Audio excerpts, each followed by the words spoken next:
The town of Millhaven, Georgia had a long memory and a longer tongue. People there knew their land the way they knew their own names, by feel, by season, by the particular smell of red clay after summer rain. And they knew, with a certainty that bordered on religion, that you did not plant eucalyptus in pasture land. So when Rosa Mae Colton began doing exactly that in the spring of 1982, the town noticed. It was impossible not to. Her farm sat at the edge of County Road 7, where it curved past the old grain elevator and down toward the creek bottom. Every person driving to and from Millhaven passed her fence line. Every person saw the saplings going in. And every person had something to say about it. "She's lost her mind," said Earl Duggan at the feed store, loud enough that 3 other men could nod in agreement. Eucalyptus. In Georgia pasture. You might as well plant coconut palms and be done with it. Her husband would be turning in his grave, said Mildred Pace at the diner, lowering her voice just enough to seem respectful before raising it again. Hank Colton worked that land for 30 years. Cattle land. Good cattle land. And she's going to put in trees. Rosa Mae heard all of it. Millhaven was not a large town. Sound travelled. She was 53 years old in 1982, a widow of 2 years, with calloused hands, silver hair she kept pinned back without vanity, and a stubbornness that her late husband had alternately admired and despaired of. Hank had died of a heart attack in November of 1980, leaving her 200 acres, a modest debt, and a cattle operation that required 3 hired hands to run properly. She had money for one. The math was simple. The cattle had to go. What was not simple? What Rosa Mae spent the better part of a year working out in notebooks she kept on the kitchen table, was what came next. She was not a woman who believed in letting land sit idle. Idle land was money bleeding quietly into the dirt. She needed something that would grow without constant labor, something that would give her a return before she was too old to use it, something that the depleted, overgrazed soil of her back 40 could actually support. She had read about eucalyptus in a university agricultural extension bulletin that had arrived, unsolicited, in the mail in early 1981. She had read it twice, set it aside, picked it up again 3 months later, and then written a letter to the extension office in Athens asking for more information. The response came from a young agronomist named Dr. Patricia Osei, who had been studying fast-growth timber operations in the southeast. They exchanged letters for months. Dr. Osei visited the farm twice. She walked Rosa Mae's land in rubber boots, took soil samples, measured the slope and drainage of the backfields, and told Rosa Mae that the conditions were difficult but workable. The soil was tired but not dead. With the right preparation, eucalyptus could establish. It won't be fast, Dr. Osei told her on that second visit, standing at the edge of the field where the land dipped toward the creek. 6, 7 years before you see meaningful timber yield. Maybe longer.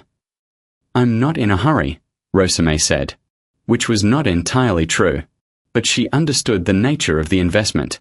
The town watched. The town talked. It was not merely the unusual choice of crop that set people off. It was the presumption of it. Rosa Mae Colton was a widow, operating alone, without the guidance of a man who knew farming. This was the unspoken logic, spoken anyway in various forms at the feed store and the diner and the parking lot of the First Baptist Church. She was making a decision that defied local knowledge and common sense. And local knowledge, in Millhaven, was a form of authority. To contradict it was a kind of arrogance, and arrogance in a widow was particularly objectionable. The first year, 300 saplings died. Rosa Mae replanted. The second year, a late frost took another 100 along the northern fence line. She replaced those 2. In 1984, she took a small loan against the farm to cover operating expenses and the increased cost of the amendment program Dr. Osei had recommended to accelerate soil recovery. The loan officer at First Millhaven Savings, a man named Gerald Foote who had known Rosa Mae's husband, processed the paperwork with visible reluctance. "You sure about this, Rosa Mae?" he asked, not unkindly. By 1985, the trees were establishing. Anyone who drove down County Road 7 could see it.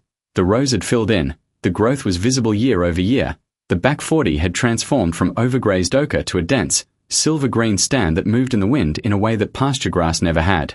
It was undeniably something. But Millhaven had invested too much commentary in Rosa Mae's failure to easily reclassify what it was seeing as success. So they said the trees were too close together. They said eucalyptus wood was worthless. They said she'd never find a buyer. They said a lot of things. Curtis Deal, who said very little to anyone, told Rosa Mae in the fall of 1985 that the stand looked good. She thanked him and went back to her notebooks. She had been in contact, through Dr. Osei, with a paper products company out of Savannah that had been expanding its procurement of fast-growth hardwood pulp. Eucalyptus, with its rapid fiber development and high cellulose content, was of significant interest to the industry.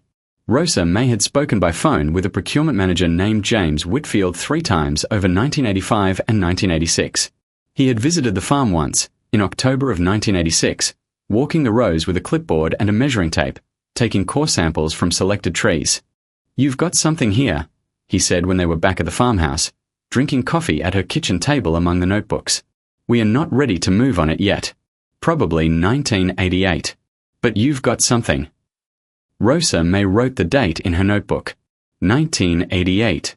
She did not tell anyone in Millhaven about Whitfield's visit. She had learned, over 6 years, the particular exhaustion of defending herself to people who had already made up their minds. She kept working. She and Curtis maintained the irrigation, pruned the lower rows, monitored for disease. She kept her books carefully, kept her expenses lean, kept her head down. In February of 1988, James Whitfield called and told her the company was prepared to move forward with a purchase agreement. The terms were negotiated over 2 weeks with the help of an agricultural attorney in Athens whom Dr. Osei recommended.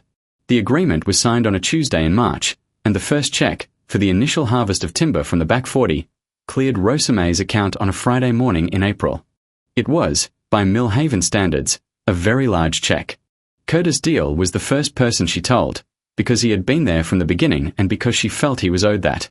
He nodded slowly when she told him the number, the way he nodded at most things, as if he had suspected as much and was simply waiting for confirmation. The second person she told was Gerald Foote at First Millhaven Savings, not because she owed him the information but because she needed to pay off the remaining balance on her 1984 loan, and she enjoyed the look on his face when she did it. The town found out, as the town always found out, through the ordinary currents of small-town information. Within a week, the nature of the conversation at the feed store and the diner and the First Baptist parking lot had shifted in the subtle, practiced way that towns shift when they have been wrong about something. There was no acknowledgement.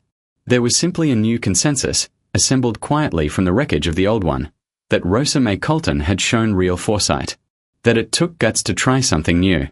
That the land around Millhaven was probably well suited to this kind of operation if a person knew what they were doing.